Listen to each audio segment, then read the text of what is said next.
Hi all, Renee here. I am here today with the Craft with Heart Cut Above Layout Kit subscription service for December.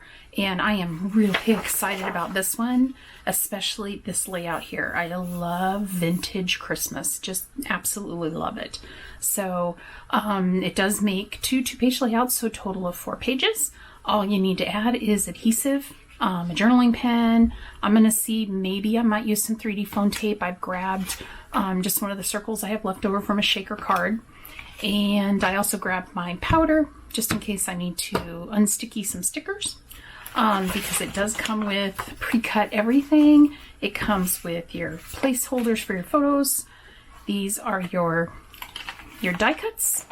And it comes with stickers, and as well as all of your pre-printed base pages. So I'm going to go ahead, I'll put some music on, and I'll get started. I'll be back at the end to show you the completed project. I hope you enjoy.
Okay, these were so easy and really fast. I think it took me like a half an hour to do all of them. That was awesome. And they are so incredibly easy. So if you think you can't do scrapbooking, you can do this, believe me. So this one turned out cute. Unfortunately, I think it was outshone by the next layout, but really, really easy to put together. I love how it all came out. Real simple. It has the journaling spots built in, so that'll be nice. And then this one, oh my goodness, I love this layout. Just absolutely love this layout. I wish I could get some more of these just to use for Christmas tags, just for presents. Everything about this was great. Can't really give you anything you need to do different. It's great because it has all of these vertical lines. And so, horizontal lines. So you can line up all your tags perfectly, and you don't have to really I used the ruler a little bit, but you really don't even have to because everything just lays on top of other things. So it really doesn't matter. But this one turned out really cute as well. I think this is definitely my favorite. Let me know down below which one is your favorite. And if you have any questions about this project, just leave me a message down below. I'll be happy to get back with you. And if you haven't already subscribed, I'd love to have you hit that red subscribe button down below. It's free. Doesn't cost you anything. You don't get a bunch of emails unless you click on the notify bell. And even then, it just puts a little notification up at the top of YouTube whenever I upload a video. So I hope you're having a great day. I hope you have a wonderful holiday season, and I will be back soon with some more holiday fun. Take care.